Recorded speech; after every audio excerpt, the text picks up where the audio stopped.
Member of the Ways and Means Committee on the Budget Committee. Representative McDermott, good to see you. Thanks for joining me. Good morning, Alex. So what are you, sir, hearing from your colleagues across the aisle when you're behind closed doors or away from the microphones? Is there any support for a minimum wage compromise? They all recognize it's something we should do. That many of them are afraid in the House to do anything about it. So the states are just going ahead and doing it themselves. First, it was a little town, SeaTac. And then the Seattle City Council and the mayor took it up. And we're going to do it ourselves at the state level because you can't count on the Congress to get it done. We're going to lead the country in this whole effort. So you think that they should just veto doing anything on the federal level, give that up, and do with the focus on the state level where it seems to be more effective? I would do what Nancy Pelosi's doing, which is continuing to hammer on the Republicans to do something that would be good for all Americans.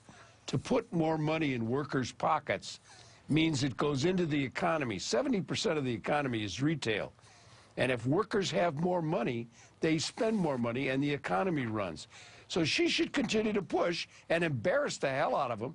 I really think that there are places where it's going to be done instead of in the Congress, but we should do it at the national level for everybody. What's good for Seattle is good for Texas, it's good for Vermont, it's good for Minnesota. What's interesting, sir, is one aspect of what you're doing there in your home district, the Seattle minimum wage, after several years, will be tied to the consumer price index. So if you can't get an outright increase on the federal level, do you think some sort of a compromise could be reached to tie it to the CPI? Well, that's certainly a good first step. I think that everybody knows that the minimum wage was set a long time ago, and things have gone up dramatically since then. But the minimum wage hasn't. So it is not possible to subsist with a family of four in a minimum wage job. That's why most people have 2 or 3 or 4 jobs where they're trying to put together enough money to keep their family together. Okay, let's talk about the midterms, because you've said something pretty interesting recently. You said that Obamacare may help Democrats win control of the House in November. You need 17 seats. Do you think that's really possible? I absolutely do. You see, what's happening is that we've organized and we've gotten it started in some parts in this country. Some parts are still sitting on their hands.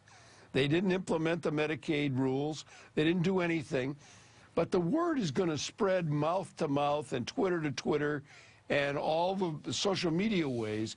And people around the country are going to say, why don't we have what they have in California or Washington State or Vermont?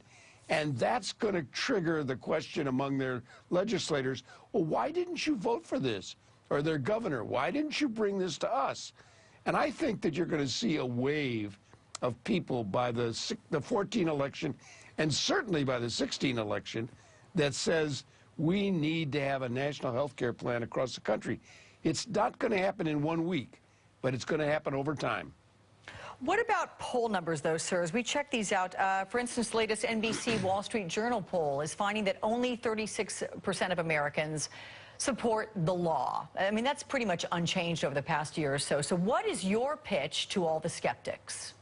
Well, the members that are running and the candidates that are running have to pitch the things that are in the law, because the people support having a law that has no pre-existing condition exclusions, that gives you the ability to keep your kids on till the age of 26, that gives you lifetime limit, take off those caps, all the things that are in the bill. If you poll those things, people are supportive of them 100%.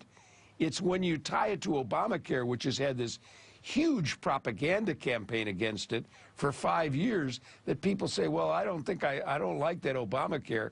But they like everything that's inside the Obamacare. So do you think, then, the key may be here to focus on the districts where the state exchanges have been successful? Well, yes, I do. I think where people have already had the benefits will be a lot easier to turn heads around than it will be in those states where they're still wondering what's all the fuss about. They hear this law's out there, but it hasn't done us any good. But in the states where it's already working, I think we have some real chances. Okay. And the concept of repeal, Is that dead in the water, considering you have more than 8 million people having signed up now? I mean, the count is up to some 50 or so votes being taken in the House to try to repeal it. Is that not going to happen anymore? We tried 53 times, but I hear John Boehner saying we're going to keep trying. I really think that they can't, once they're riding a dead horse, they ought to get off it. But they don't seem to want to do it. I talked to Bill Frist, who used to be the Republican leader in the Senate, and he said to me, Jim, what we should do is not repeal it, but fix it.